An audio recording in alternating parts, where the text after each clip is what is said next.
क्या आप अपने घर, बंगलो और ऑफिस के लिए आकर्षक फर्नीचर की खोज में हैं? तो आपकी यह खोज अब हो गई है समाप्त, क्योंकि आपको जैसा चाहे वैसा मनचाहा फर्नीचर मिलेगा उदवाड़ा के ओरवाड़ में आए हुए शाह फर्नीचर में। शाह फर्नीचर में आपको मिलेगा TV showcase, box bed,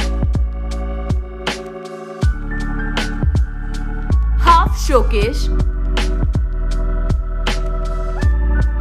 sofa cum bed, revolving chair, office table जैसे आकर्षक फर्नीचर आइटम्स। इतना ही नहीं, आपकी मन पसंदीदा डिजाइन और आपको जिस तरह का फर्नीचर चाहिए उस तरह के फर्नीचर को भी ऑर्डर के हिसाब से बनाने में माहिर। अलमारी 7,500 रुपये और बेड 10,000 रुपये से होते हैं शुरू। खास आपके लिए ऑफर, स्टॉक क्लियरनेस करने को लेकर लोहे की अलमारी के लिए खास रखा गया है एक आकर्षक सेल। तो देर किस बात की, आज ही आइए और हमारे शाह फर्नीचर में से ले जाइए अपना मन पसंदीदा फर्नीचर।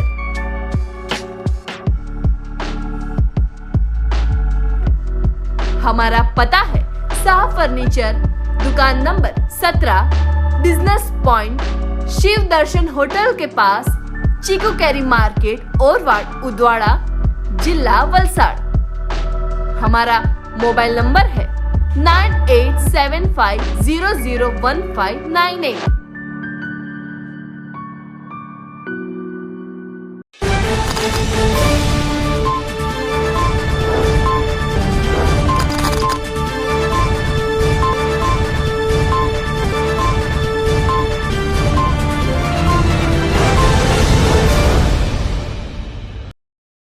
नमस्कार दर्शक मित्रों, दमन न्यूज में आपका स्वागत है। समाचारों की शुरुआत करने से पहले आइए एक नजर डालते हैं आज के मुख्य समाचारों पर। दमन के डाबेल में सरकारी जमीन पर एक स्कूल और 2 चाल मालिकों के साथ अन्य लोगों द्वारा किए गए अतिक्रमण पर प्रशासन ने चलाया बुलडोजर। आखिरकार जय श्री राम के नारे वाले मामले में वापी के मदर मेरी स्कूल के संचालक ने मांगी माफी। भविष्य में इस तरह की भूल नहीं होने का दिया गया स्कूल प्रशासन द्वारा आश्वासन। धर्मपुर तहसील में मनरेगा के तहत किए गए कामों में मजदूरों को वेतन नहीं मिलने पर तहसील पंचायत के अपक्ष सभ्य ने मनरेगा के प्रोग्राम ऑफिसर को दिया आवेदन पत्र। अब समाचार विस्तार से। दमन में विविध विस्तारों में सरकारी जमीन पर किए गए अतिक्रमणों को वक्त पर हटाने की कार्यवाही की जा रही हो, सोमवार को चुस्त पुलिस बंदोबस्त के साथ डाबेल क्षेत्र में अतिक्रमणों को किया गया दूर। पिछले कई समय से दमन के विविध क्षेत्रों में आए सरकारी जमीन और नहर पर किए गए अतिक्रमणों को प्रशासन ने वक्त पर दूर करने की कार्यवाही की थी, पर कोविड-19 और लॉकडाउन की वजह से इस कार्यवाही को कुछ समय के लिए स्थगित किया गया था। तो अब फिर से प्रशासन ने प्रदेश की नहर और सरकारी जमीन पर किए विविध अतिक्रमणों को दूर करने के लिए शुरुआत कर दी है। तो सोमवार के रोज प्रशासन ने चुस्त पुलिस बंदोबस्त के साथ डाबेल के तालाब फल्ले के पास आए दिव्य ज्योति स्कूल, जिन्होंने नहर की जमीन पर स्कूल की दीवार चुनवा दी हो, इस दीवार पर बुलडोजर चलाकर उसे दूर करने की कार्यवाही की गई थी। जबकि डाबेल क्षेत्र में आए 2 चौल की बिल्डिंगें जो भी नहर पर अतिक्रमण किया गया हो उसे भी हटाने की कार्यवाही शुरू की गई थी। प्रशासन द्वारा पहले भी इस अतिक्रमणों के निर्माण को हटाने के लिए नोटिस दी गई थी। उसके बावजूद नोटिस की अवहेलना कर चौल मालिकों ने रूम खाली नहीं करवाते रूम में रहते पर प्रांतीय परिवारों को डिमोलेशन के वक्त अपने सामान के साथ घर को खाली करके बाहर जाते हुए दिखाई दिए थे। तो डाबेल नहर पर किए गए अतिक्रमणों के बाद आने वाले दिनों में प्रदेश के अन्य क्षेत्रों में जिन्होंने सरकारी जमीन और नहर पर कब्जा कर अतिक्रमण किया गया हो, ऐसे अतिक्रमणों को दूर करने की कार्यवाही की जाएगी।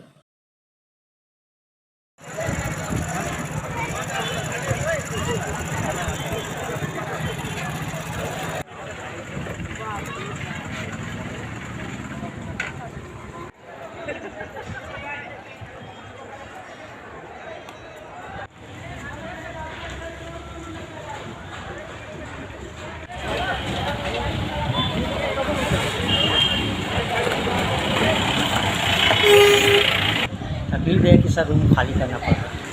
पहले बताया था सर, लेकिन 1 साल पहले बोला हुआ था, लेकिन अभी एक डेट हमको बोला तो खाली करना पड़ा। खाली करना पड़ा रूम, क्या किया जाए। अब खोज रहे, कहाँ भटक रहे, कहाँ जाए। खोज रहा हूँ, एडजस्ट कर रहा हूँ रूम। यहाँ 7-8 साल हो गया। यहाँ मैं रहता था, मेरा भाई है, भाभी भी है। वापी के एक अंग्रेजी माध्यम की स्कूल में 2 छात्रों ने जय श्री राम बोलते और स्कूल संचालकों ने स्कूल से निकालने की छात्रों को धमकियां देकर माफी पत्र लिखवाने की घटना के बारे में अभिभावकों और हिंदू संगठनों को जानकारी मिलते फैला था आक्रोश। वापी के चणोद कॉलोनी की सेंट मैरी स्कूल में कक्षा 9 में पढ़ाई करते 2 छात्रों ने स्कूल के कॉरिडोर में खड़े रहकर एक दूसरे को जय श्री राम का संबोधन किया था। छात्रों ने स्कूल में जय श्री राम बोलते ही स्कूल की डिसिप्लिन कमेटी और संचालकों ने मामले की गंभीरता को लेकर दोनों छात्रों को स्कूल में से निकाल देने की धमकियां दी गई थी। बाद में छात्रों के पास स्कूल डिसिप्लिन कमेटी ने स्कूल में जय श्री राम बोलने के बदले में लिखित में माफीनामा लिखवाया गया।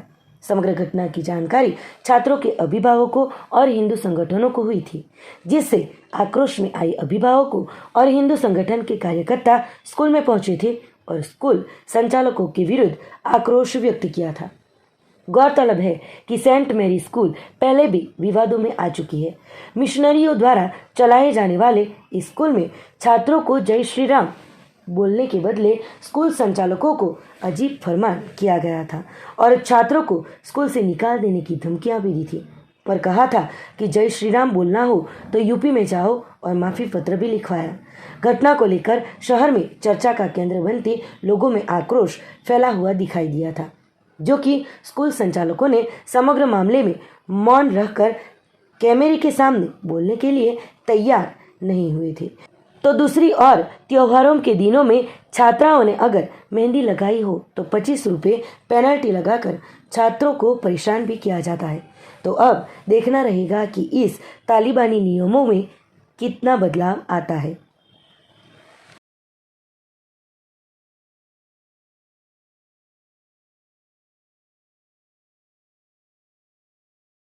हाँ, मेरा लड़का इस स्कूल में सेंट मैरी में 9th स्टैंडर्ड में पढ़ता है। उसने अपने दोस्त को अभिवादन के तौर पे जय श्री राम बोला, जय श्री राम भाई, जय श्री राम भाई, जिसको मैटर बना दिए स्कूल के टीचर। और घुटनों के बल मतलब बैठ के बोलते हैं कि हम माफ़ीनामा लिखो कि हमने नारा लगाया। जबकि वो लोग तो अभिवादन के तौर पे, मैंने अपने लड़के से पूछा कि तुम लोग हल्ला किया, क्या किया, तो नहीं पापा कुछ नहीं किया हम लोग तो केवल जैसे आप गुड मॉर्निंग बोलते हो सबको, जय श्री राम बोलते हो, तो ऐसे ही हमारा आपस में मित्रता है, तो जय श्री राम बोला तो मैटर बन गया ये। और हम लोगों को टीचर बोले कि तुम लोग नारा लगा रहा था, तुम लोग मतलब हमको लिख के दो, जबकि पहले बोले कि पहले सॉरी बोलो, तो ये लोग सॉरी बोल दिया डर के मारे। फिर उन लोगों ने टीचर लोगों ने लिखित मतलब रिटन में मांगा कि हमको लिख के दो, लिख के बोला कि हम लोग जय श्री राम बोला, इसके लिए एक्सक्यूज़ करता हूँ। तो नहीं, हम फिर उन्होंने काट के बोला कि ऐसा लिखो कि हम लोग नारा लगा रहे थे, घुटनों के बल बैठ के हम लोग माफ़ी मांगता हूँ, आइंदा ऐसा दोबारा नहीं होगा। हाँ, बच्चों के साथ नहीं होना चाहिए, इसलिए उन्होंने प्रिंसिपल साहब ने माफ़ी मांगा है कि ये गलत हुआ हम लोग मतलब आपके बच्चे के साथ, ऐसा कभी नहीं होगा। मैनेजमेंट मतलब एक्सक्यूज़ किया है, उनका पेपर भी दिया है हम लोगों को कि ऐसा नहीं होगा।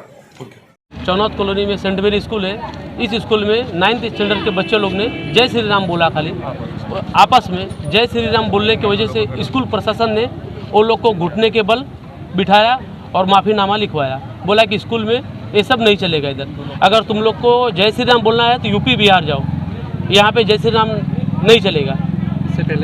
इससे पहले कुछ टाइम पहले भी ऐसा हुआ था, जो लड़कियों लोग ने मेहंदी लगाया था उस पर ये लोग ने लड़कियों को स्कूल से निकाल दिया था। उस पेरेंट्स आने के बाद उससे लड़की लोग से पेनल्टी के रूप में 25 रुपये लिया था सेंट मैरी स्कूल ने। और अभी हमारा धर्म हिंदू है, हमको टीका लगाने के लिए ना बोला जाता है, हाथ में कलाई ना बोला जाता है, ये नहीं चलेगा। अभी इन्होंने बुलाया, बोला अब ये सब चीज़ चलेगा, टीका चलेगा। ये लोग ने अभी माफ़ी मांगा, लिखित दिया कि ये चलेगा, हिंदू धर्म है, मेहंदी चलेगा। जैसे भी हम लोग का होली है, अगले दिन अगर रंग लगा रहता है तो ये लोग बच्चे को निकाल देते हैं, पेनल्टी के तौर पे 25 रुपये लेते हैं। लेकिन अब ये लोग ऐसा बोल रहे हैं कि ऐसा नहीं चलेगा हमारा, हाँ ऐसा दोबारा नहीं होगा। धर्मपुर मनरेगा के अंतर्गत हो रही कामगिरी में कामदारों को पिछले 4 महीने का वेतन नहीं दिया गया हो, तहसील पंचायत कचेरी धर्मपुर को कामदारों द्वारा सौंपा गया आवेदन पत्र। धर्मपुर तहसील के कई गांवों में मनरेगा 2005 के अंतर्गत कई सारी तरह तरह की कामगिरियों को ग्राम पंचायत लेवल से मंजूर करवाकर हर एक गांव में रोजगारी की सुविधा उपलब्ध करवाई गई थी, पर पिछले 4 महीनों से मनरेगा के अंतर्गत कामगिरी करते इन कामदारों को वेतन नहीं दिया गया हो। मनरेगा 2005 अंतर्गत काम के 15 दिनों में वेतन चुकाना होता है, पर 4 महीने से एक भी पैसा नहीं दिया गया हो।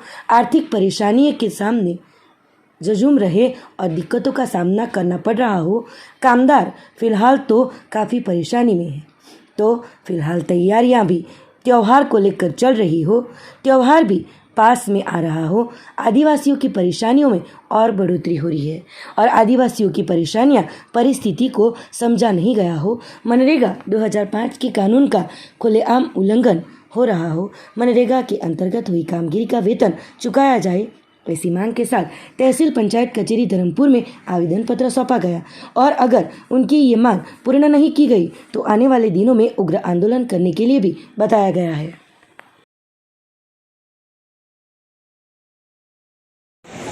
આપણે અહીંયા ફક્ત ધરમપુર પૂરતું જ નથી, આખા ગુજરાતમાં આખા ઇન્ડિયા લેવલે આ ગ્રાન્ટ હજી ફાળવેલ નથી અને એના માટે અમે વારંવાર લેટરો લખ્યા છે।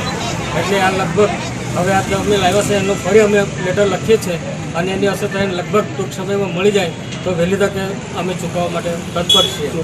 બાકી આ આપણો એકલા ધરમપુર પૂરતો એ નથી, એમ આખા ઇન્ડિયા લેવલે છે આ પ્રશ્ન। અત્યારે જોવા જાય તો આ મજૂરી ખર્ચને આપણે 484 એટલે 4 કરોડ 5 કરોડ જેવા બાકી છે એમ નાણાં લેવાના। એના કારણે આપણે અહીંયાની જે અમુક કામગીરી છે મનરેગા હેઠળ આંગણવાડી છે તે એ કામગીરી પૂર્ણ કરવામાં અમને ઘણી તકલીફ પડે છે, બરાબર। એ રીતે માલ સામાનના 144 લાખ એટલે એ લગભગ 1.5 કરોડ જેવા છે। ટોટલી 600 એટલે 6 કરોડ ને 28 લાખ રૂપિયા આપણે ગ્રાન્ટ ફાળવે તો આપણે બધા રીતે સાથે પહોંચી વળીએ એમ છે અને એના માટે આપણે અહીંયાથી વારંવાર લેટર લખવામાં આવેલા છે। હવે એ ફાળી દે ને હોળી પહેલાં જે ફાળી દે ને તો આપણે એને તાત્કાલિક નિકાલ કરીશું એવો અમે લખ્યું છે કે કેમ આવું બન્યું છે। અમારી એસટી કેટેગરી સાથે ઉપરથી અન્યાય કરવામાં આવે છે કે શું છે? ના ના એવું તો એ નથી, પણ હવે આમાં સિસ્ટમમાં એ રીતે હોય ને એટલે એમાં ઓછી સંખ્યા હોય જ્યારે આપણા એસસી એસટીના ઘરમાં જાય છે પેમેન્ટ એસટી કેટેગરીમાં આપણા જો મજૂરો મોટા ભાગે કયા હોય આપણા એસસી એસટી જ હોય, અધર કોણ કામ કરવા વાળો આવે હોય કદાચ સામાન્ય 8 થી 10 કે હોય, બરાબર। જ્યારે આપણે ટોટલી મજૂર વર્ગ આપણા એસસી એસટી જ હોય, આદિવાસી છે 100%, 95% આદિવાસી, એટલે આમાં ગ્રાન્ટની રકમ મોટી જાય એમ। હવે કઈ રીતે અમે લેટર તો લખ્યા છે, એનો જવાબ તો આપશે ને આજે જે તમે આપ્યો છે એ પણ સંદર્ભ ટાંકીને અમે એનો જવાબ આજે જ લેટર લખાવું। સાહેબ કાયદા પ્રમાણે જે 15 દિવસમાં વેતન ચૂકવાવશે એ એના થયું માટે નથી એટલે એક બરોબર ગ્રાન્ટ નથી એટલે નથી ચૂકવાયું, બાકી ખરેખર અમને છે ને અમે સમયસર નહીં ચૂકવીએ એટલે સીધી અમને નોટિસ મળે આ લોકોને, એટલે એ વસ્તુ ગ્રાન્ટ આવી જાય તમે તરત જ ચૂકવી દઈએ। તો અમે સાહેબ ભરોસો રાખીએ કે તમે હોળી પહેલા થાય હવે અમે અમારો સહકાર તમને છે, અમે આ વસ્તુ લખીને મોકલીએ જ છે ને હમણાં જ લખાઈ જશે એમ કલાકમાં। આ લેટરો તૈયાર જ છે। હોળીના તહેવારમાં મળી જાય એવું છે તમે મને સારી રીતે સમજો. ડાયરેક્ટર જોડે વાત પણ કરી લઈશ। વાત કરો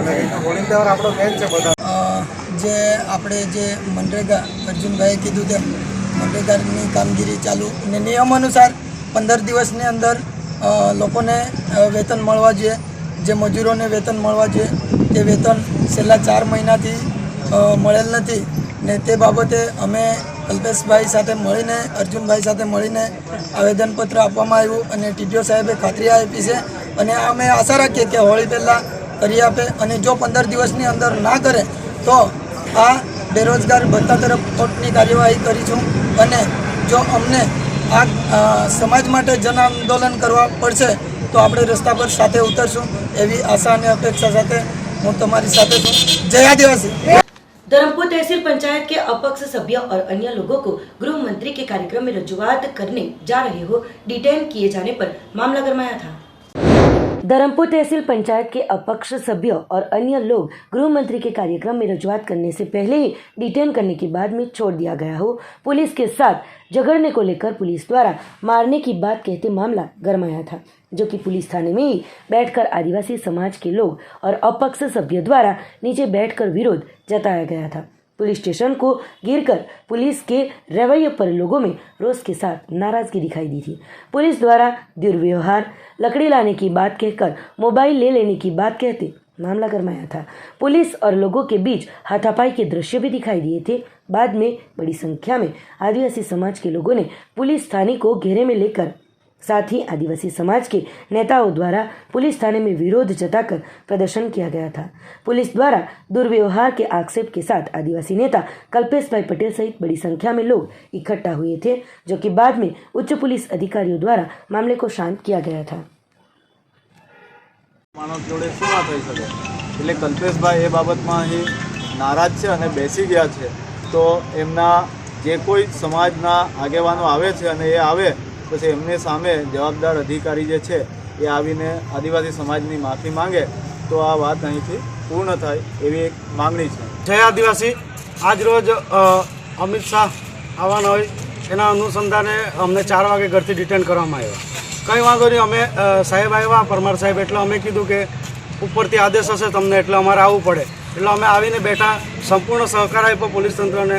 11:30 પોણા 12ના સમયે સાહેબ દ્વારા અમે સાહેબને કીધું કે સાહેબ અમે ના પાડી બધાને, કોઈએ પોલીસ સ્ટેશન આવવાનું નથી, કારણ કે પોલીસ તંત્ર આપણને સહકાર આપે છે ધરમપુરનું, જેથી અમે ના પાડી છતાં લોકો સ્વેચ્છાએ આવ્યા, અમારા લોકો આવ્યા એટલે અમે સાહેબને કીધું કે સાહેબ અમને જવા દેવો, કારણ કે લોકો અહીંયા લોકટોળું ભેગું થશે। અહીંયા અમે બહાર ઊભા હતા એટલે એક અધિકારી આવ્યા અને અમારા લોકોને પૂછવા માંડ્યા શું છે તમારે। મેં કહ્યું સાહેબ અમે ઊભેલા છે, અમને ડિટેન કર્યા હતા। એટલે પછી અચાનક આક્રોશમાં આવીને એના વિડીયો બી છે કે સાલાઓને લાકડીથી મારો, એમ કે લાકડી લાવો એને બહાર કાઢો, એટલે આદિવાસી હોવું ગુનો છે। જે એક આગેવાન તરીકે એક ચૂંટાયેલા પ્રતિનિધિ સાથે આ રીતના વર્તન કરે તો અમારા ગરીબ આદિવાસીઓનું શું? તમે કેમ બેઠા છો? તો અમે અમારા લોકો આવે છે, બધા લોકોને આવવા દો, બધા લોકો આવે એટલે અમે જવાબ માંગીશું। અમને એમના ભાઈ કાયદેસરની કાર્યવાહી જે પણ કરવાની હોય છે તે કરવા પડશે તાત્કાલિક। અહીંયા कपराड़ा के जोगवेल में रबर की ट्यूब भरा हुआ कंटेनर के साथ हुई दुर्घटना, कंटेनर नीचे जा गिरा, चालक का हुआ बचाव। कपराड़ा के जोगवेल में कंटेनर ट्रक नीचे जा गिरी थी। दुर्घटना के चलते कंटेनर चालक का आबाद बचाव हुआ था। कंटेनर ट्रक में रबर की ट्यूब भरी गई थी। कंटेनर ट्रक नासिक से निकलकर हालोल की ओर जा रही थी। उस दौरान जोगवेल के पास खाई में कंटेनर जा गिरी थी। दुर्घटना कंटेनर ट्रक की ब्रेक फेल होने की वजह से घटित हुई थी। चालक ने स्टीयरिंग पर से संतुलन हटाते दुर्घटना हुई थी, जिसमें चालक का आबाद बचाव हुआ था।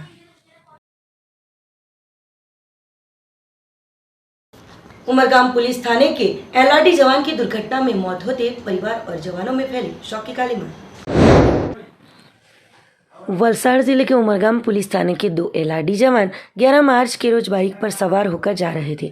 उस दौरान आलीपुर ब्रिज के पास बाइक स्लिप होते दोनों जवान इजाग्रस्त हुए थे, जिसमें से एक एलआरडी जवान की उपचार के दौरान मौत हुई है।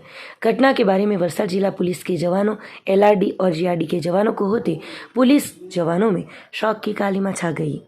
इस जवान की विवाह फरवरी महीने में ही हुई थी। उमरगांव पुलिस थाने में फर्ज बजाते नीलेश डाभी और वापी डीवाईएसपी कचहरी में फर्ज बजाते एलआरडी नंदलाल के साथ नीलेश की बाइक पर वास्तव में फर्ज बजाने के लिए जा रहे थे। उस दौरान आलीपुर ब्रिज के पास नीलेश डाभी की बाइक अचानक स्लिप होते बाइक पर सवार नीलेश और नंदलाल गंभीर रूप से घायल हुए थे, जिसमें नीलेश को घायल होते सूरत महावीर अस्पताल में उपचार के लिए ले जाया गया था, जहां पर उपचार के दौरान 12 मार्च की रात को नीलेश डाभी की मौत हुई थी। घटना के बारे में वलसाड़ जिला पुलिस के जवानों को होते पुलिस जवानों में शौक की कालीमा छा गई थी। नीलेश डाभी के विवाह फरवरी महीने में ही हुए थे और एलआरडी के तौर पर नई भर्ती में भर्ती होकर आए थे। 10वीं मार्च के रोज बोटात में रहते परिवार के सभ्यों को उमरगांव अपने साथ रहने के लिए बुलाया था। 11 मार्च को बंदोबस्त में फर्ज बजाने के लिए जा ही रहे थे कि उस दौरान हुई दुर्घटना में उपचार के दौरान मौत होते उमरगाम पुलिस थाने सहित जिला के पुलिस जवानों में शौक की कालीमा देखने को मिली थी। डांग की परंपरागत भातीगढ़ संस्कृति के प्रतीक समान डांग दरबार 2022 राज्य के महामहिम राज्यपाल आचार्य देवव्रत के हाथों रखा गया खुला। 116 सालों से आयोजित होता डांग दरबार चलेगा 4 दिनों तक। पहले दिन डांग के 5 भील राजाओं का जाहिर में सम्मान कर पॉलिटिकल पेंशन दिया गया। आदिवासियों के मुख्य त्योहार होली के पूर्व आयोजित डांग दरबार की सोमवार के रोज रंगारंग शुरुआत हुई है।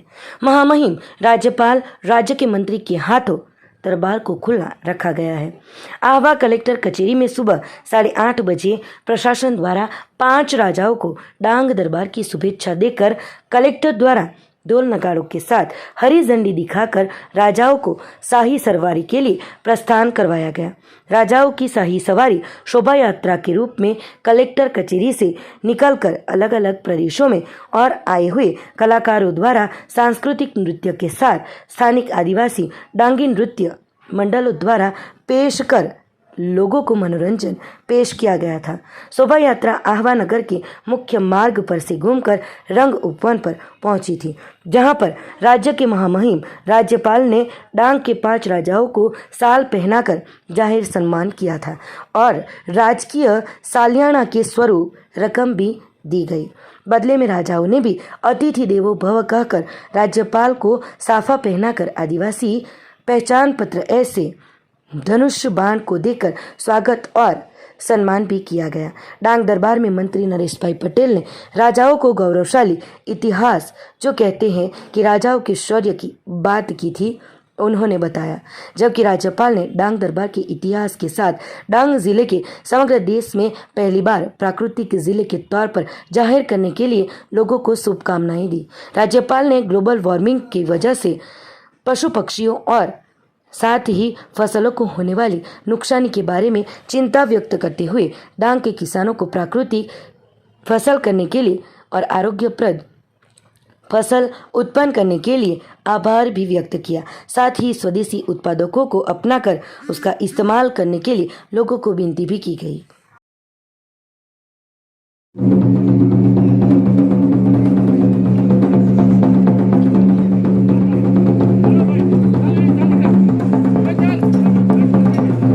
થવા જઈ રહી છે ત્યારે માનવંતા મહેમાનો મુખ્ય સ્ટેજ ઉપરથી આ શોભાયાત્રાને પ્રસ્થાન કરાવી રહ્યા છે।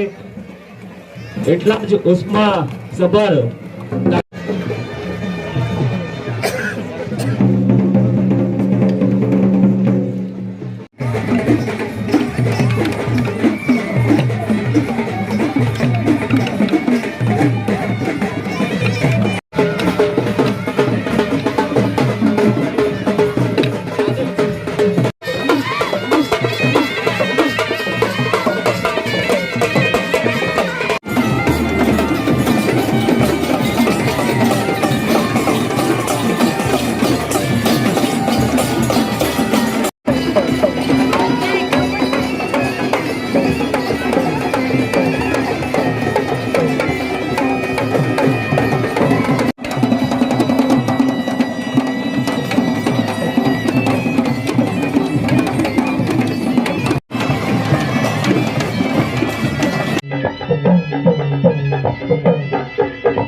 उससे किसान की लागत बढ़ती जाएगी, किसान की आमदनी घटती जाएगी, आने वाली पीढ़ियों के लिए जमीन बंजर बचेगी, पीने का पानी नहीं बचेगा, हवा लेने लायक नहीं बचेगी, दुनिया में विनाश का रास्ता होगा।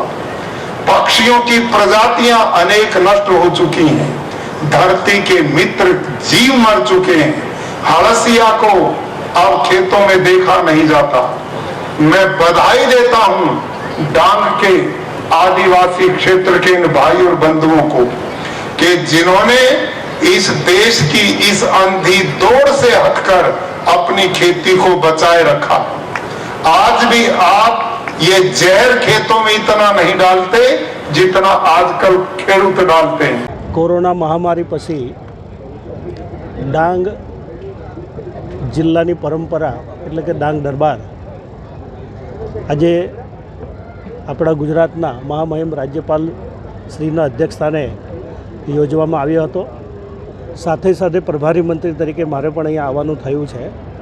સૌ પ્રથમ તો આ હોળી ધૂળેટી પહેલાં જ આ કાર્યક્રમ થતો હોય છે અને 5 દિવસ સુધી આ ડાંગ દરબારની અંદર લોકો ખૂબ ઉમંગથી એની ઉજવણી કરતા હોય છે। 5 જેટલા રાજાઓ 9 જેટલા નાયકો અને ભાવબંધુઓનું ખૂબ ભાવથી સન્માન થાય છે। એ પણ પરંપરા રહી છે। જે આ રાજવીઓના જે પૂર્વજનોએ જે આ ડાંગને બચાવવામાં, ડાંગને સાચવવામાં, ડાંગની સંસ્કૃતિને સાચવવામાં જે યોગદાન આપ્યું હતું એ યોગદાનને યાદ રાખીને વર્ષોથી આ ડાંગ દરબારની તરીકે ઉજવણી કરવામાં આવે છે।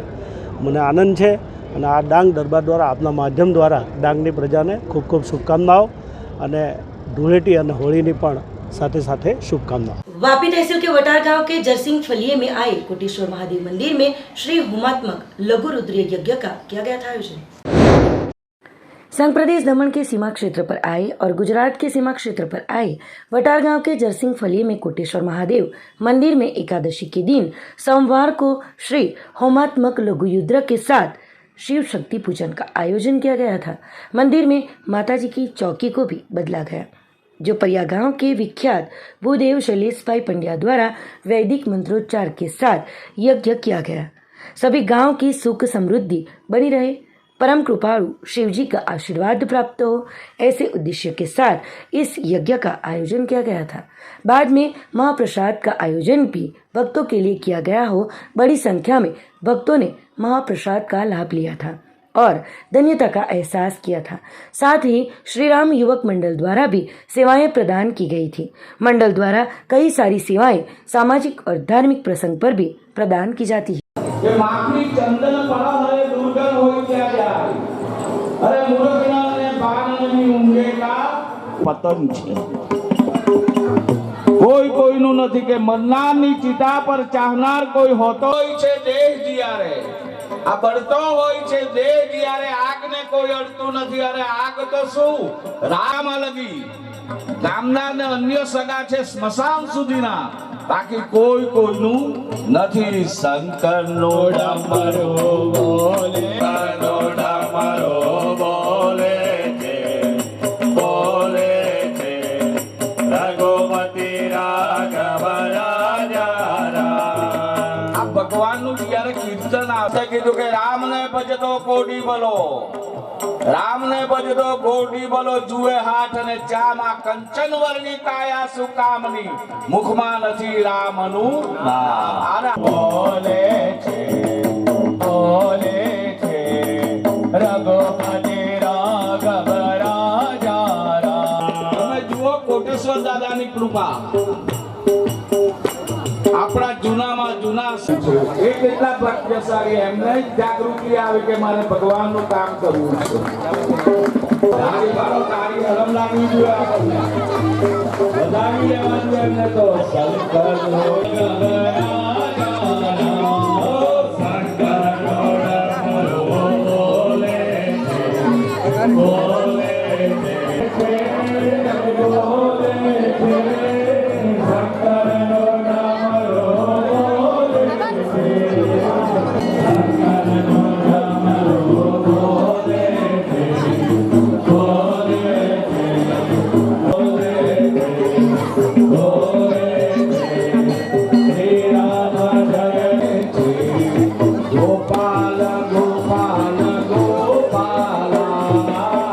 નથી આપણું. સંતો કહે છે रात गई देखो सुबह हुआ, अफसोस है कि जिंदगी का एक दिन कम हुआ. બધાનો એક એક દિવસ આપણો ઓછો થતો ચાલ્યો છે. ભાગ લેવો જ જોઈએ. આ પાપ ધોવાનો એક માર્ગ છે. શંકર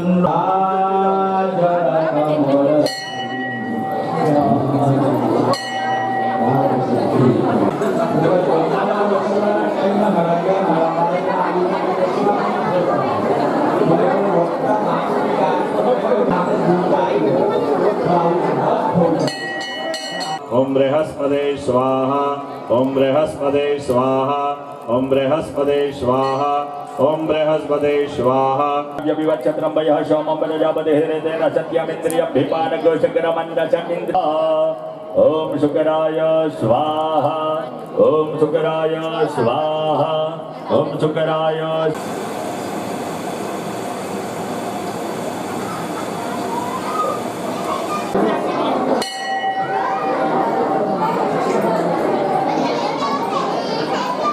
આગળ કોટેશ્વર ધામની અંદર હોમાત્મક લઘુરુદ્રનું આયોજન કરવામાં આવ્યું.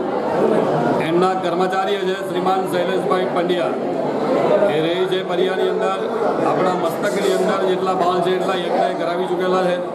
અને અહીંયા આગળ યજ્ઞ એટલા માટે રાખવામાં આવ્યો કે માતાજીની જે ગરતી અને જે ચોકી છે એને બદલવામાં આવી અને એની અર્ચા શુદ્ધિ, દેહ શુદ્ધિ, પ્રાયશ્ચિત કરી, ગણપતિ પૂજા કરી અને યજ્ઞનો પ્રારંભ કરવામાં આવ્યો. યજ્ઞનો પ્રારંભ કરનાર શૈલેષભાઈ પંડ્યા અહીંયા આગળ ઘણી બધી મિટિંગો કરી, આખા ગામને ભેગા કરી અને બધાના ડિસિઝન પ્રમાણે અહીંયા આગળ મા જગદંબિકા એટલે ભગવાન શંકરના લિંગની ઉપર જે પિત્તળનું કવર ચડાવવામાં આવ્યું તેમાં જે કંઈ ભૂલચૂક થઈ ગઈ હોય તેના માટે આપણે સ્વાહાકાર હોમાત્મક લઘુરુદ્ર રાખવામાં આવ્યો. યજ્ઞ 3 પ્રકાર થાય અર્ચા શુદ્ધિ સાથે: હોમાત્મક, જપાત્મક અને અભિષેકાત્મક. એમાંનો મોટામાં મોટો યજ્ઞ અહીંયા આગળ થઈ રહ્યો છે. શ્રીમાન શંકરભાઈ હીરાભાઈ પટેલના હૃદયમાં રહેતા કોટેશ્વર દાદાની અસીમ કૃપાથી એ આગળ પ્રથમ દેહ શુદ્ધિ, પ્રાયશ્ચિત વગેરે કર્મ કરી 1000 માણસોનું મહાપ્રસાદનું આયોજન કરવામાં આવ્યું. ગામે ગામેથી લોકો આવે છે અહીંયા આગળ. વટાર, અમારું મોટી વાગડ, દમણ, વાપી વગેરે વિસ્તારોથી અહીંયા આગળ બધાને રામ યુવક મંડળે ખૂબ અહીંયા આગળ અમને સાથ અને સહકાર આપ્યો છે.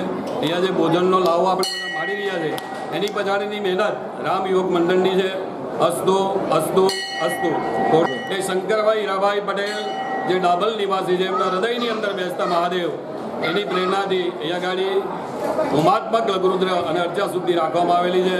અસ્તુ અસ્તુ અસ્તુ. કોટેશ્વર મહાદેવ કી જય. અમે શ્રીરામ યુવક મંડળના ભાઈઓ છીએ. શ્રીરામ યુવક મંડળ દ્વારા કોટેશ્વર મહાદેવ મંદિરમાં મહિનાના પહેલા સોમવારે મહાપ્રસાદનું આયોજન છે. તો એ આયોજનનો મહાપ્રસાદનો લાભ લેવા દરેક ભક્તોને અમે નમ્ર અપીલ કરીએ છીએ. દરેક ભક્ત મહિનાના પહેલા સોમવારે જે મહાપ્રસાદ હોય છે એનો લાભ લે. અમારા મંડળમાં 20-25 છોકરાઓ છે, જેના દ્વારા અમે સામાજિક અને ધાર્મિક સામાજિક દરેક પ્રકારના કાર્ય કરીએ છીએ. ગામમાં બી કોઈને કંઈ કામ હોય, જરૂરિયાત હોય તે હિસાબે અમે પહોંચી વળીએ છીએ. આ મંદિર વટારગામ જરસિંહ ફળિયા ખાતે આવેલું છે. આજુબાજુના વિસ્તારના દરેક ભક્તોને અમારી નમ્ર અપીલ છે કે મહાપ્રસાદનો લાભ લો. આજે વટારગામની અંદર કોટેશ્વર મંદિર પર આજે હોમાત્મક અને લઘુરુદ્ર યજ્ઞનું આયોજન કરવામાં આવેલ છે. દર સોમવારે બી અહીંયા મહાપ્રસાદનો ઘણા બધા લોકો લાભ લે છે, પણ જે લોકોને નથી લાભ મળતો એ લોકોને બી લાભ લે એવી અમારી નમ્ર અપીલ. संघ प्रदेश दादरा नगर हवेली के नरोली में बैंक ऑफ बड़ौदा की ब्रांच का कलेक्टर के हाथों किया गया उद्घाटन। संघ प्रदेश दादरा नगर हवेली में नरोली वासियों को अब घर परिसर में ही बैंक ऑफ बड़ौदा की बैंक की सेवा प्रदान होगी। नरोली में सोमवार के रोज बैंक ऑफ बड़ौदा की नई ब्रांच सरकारी हाई स्कूल के पास ब्रांच को खुला रखा गया। कलेक्टर डॉक्टर राकेश मिन्हास के हाथों उद्घाटन किया गया। इस अवसर पर बैंक के रीजनल डायरेक्टर, ब्रांच मैनेजर उपस्थित रहे थे। रीजनल डायरेक्टर ने ग्राहकों को संबोधते हुए कहा कि यहां पर विविध deposit scheme, gold loan, home loan, मुद्रा लोन इत्यादि मिलेगा। ग्राहक अपने सामर्थ्य के अनुसार स्कीमों में लाभ ले सकेंगे। बैंक की ओर से बताए गए छोटे व्यवसायकारों के लिए मुद्रा लोन तत्परतापूर्वक दी जाएगी। दादरा नगर हवेली में पिछले साल ₹20 लाख की मुद्रा लोन दी गई है। सरकार श्री के विविध जन कल्याणकारी योजनाओं के लाभ पात्र लाभार्थियों को देने के लिए बैंक ऑफ बड़ौदा सज्ज है। इसी शाखा 1970 से नरोली में बैंक ऑफ बड़ौदा कार्यरत है और कुछ सुविधाएं हम पुराने परिसर में नहीं दे पा रहे थे, जैसे लॉकर की, गोल्ड लोन की सुविधा नहीं दे पा रहे थे। और हमारे पास 30,000 कस्टमर अभी इस शाखा में है और 230 करोड़ की व्यवसाय हम कर रहे हैं और भी सुविधा देने के लिए हम आज इसी नया शाखा, नया परिसर में हमने इनागुरेट किया है। आज से लॉकर की फैसिलिटी, गोल्ड लोन की फैसिलिटी सभी को मिलेगा और से और ज़्यादा हमारा प्रयास यही रहेगा और ज़्यादा से ज़्यादा सुविधा कस्टमर को सेवा दे जाएगी। मुद्रा हमारा हर साल हम लोग जो भी एलिजिबल रहते हैं हम देते हैं और इसी साल उसी की कड़ी में हम इसी साल हमारा जो टारगेट है 20 लाख का हमारा इसी शाखा की 20 लाख का हमारा टारगेट है और हम वो कर चुके हैं। 20 लाख कर चुके हैं इस साल। फिर हम अप्रैल से फिर 20 लाख हम देंगे। उमरगांव मराठी सेवा समिति द्वारा रक्तदान कैंप का हुआ था आयोजन। उमरगांव मराठी सेवा समिति द्वारा रक्तदान कैंप का आयोजन किया गया था। दुर्घटनाओं के वक्त लोगों को खून की आवश्यकता रहती हो, कई बार खून नहीं मिलने पर जान भी गंवानी पड़ती है, तो लोग इस सेवा के भगीरथ कार्य में जुड़े, ऐसे आशावाद को व्यक्त करते हुए ये कार्यक्रम आयोजित किया गया था। उमरगांव तहसील के कई क्षेत्रों में महाराष्ट्र के मराठी लोग भी रहते हैं। उमरगांव मराठी सेवा समिति द्वारा रक्तदान शिविर आयोजित कर समाज को एक नया मंच देने का प्रयास किया गया था।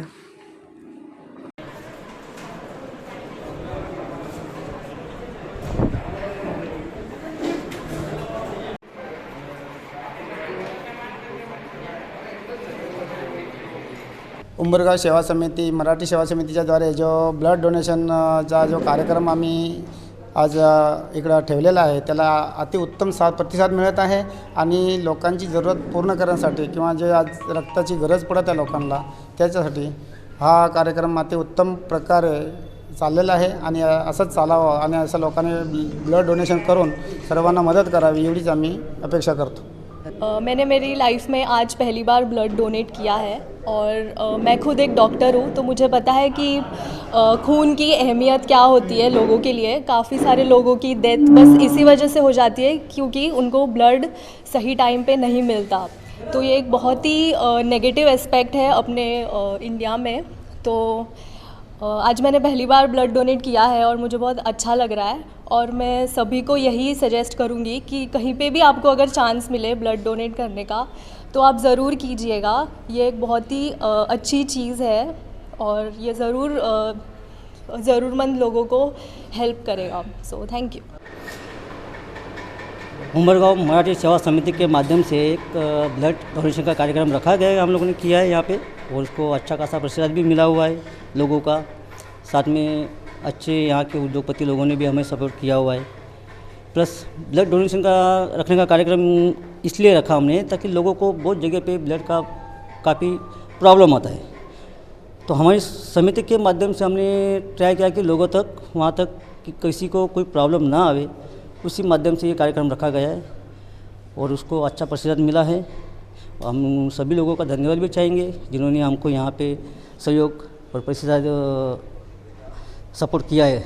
उनका हमारे समिति उमरगांव मराठी सेवा समिति उन सभी का आभार मानती है जिन्होंने हमको योगदान प्रतिशत। भारतीय जनता पार्टी युवा मोर्चा द्वारा संघ प्रदेश दादरा नगर हवेली में फुटबॉल टूर्नामेंट का हुआ शुभारंभ। संघ प्रदेश दादरा नगर हवेली और दमन दीव भारतीय जनता पार्टी युवा मोर्चा और Silvassa United football club foundation के सहयोग द्वारा निर्माण दिवस के अवसर पर 13 मार्च से 20 मार्च तक स्टेडियम ग्राउंड सिलवासा में फुटबॉल टूर्नामेंट का आयोजन किया गया है, जिसका शुभारंभ प्रदेश प्रमुख दीपेश भाई टंडेल की अध्यक्षता में किया गया। कार्यक्रम की शुरुआत में युवा मोर्चा प्रमुख विशाल अपू पटेल उपस्थित मेहमानों का उन्होंने पुष्पगुच्छ से स्वागत किया। उसके बाद टूर्नामेंट का शुभारंभ किया गया। टूर्नामेंट में संघ प्रदेश दादरा नगर हवेली और दमन दीव की 16 टीमें हिस्सा लेगी। फाइनल में विजेता टीम और उप विजेता टीम को ट्रॉफी और प्रोत्साहित इनाम दिया जाएगा।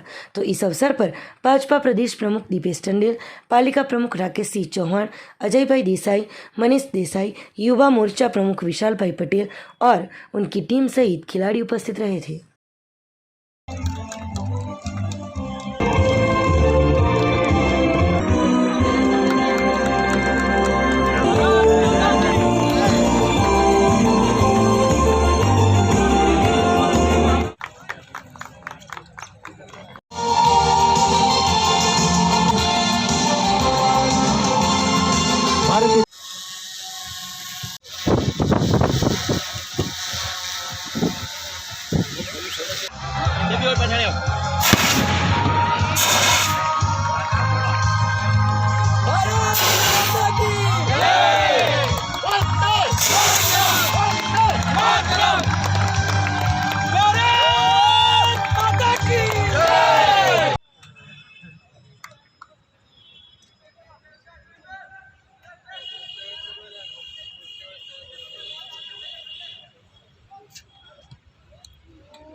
निर्माण दिवस फुटबॉल का आज अनावरण है और ये कप का आयोजन करने के लिए मैं भारतीय जनता पार्टी युवा मोर्चा के प्रदेश अध्यक्ष विशाल भाई पटेल और उनकी पूरी टीम को बहुत बहुत धन्यवाद देता हूँ, अभिनंदन देता हूँ।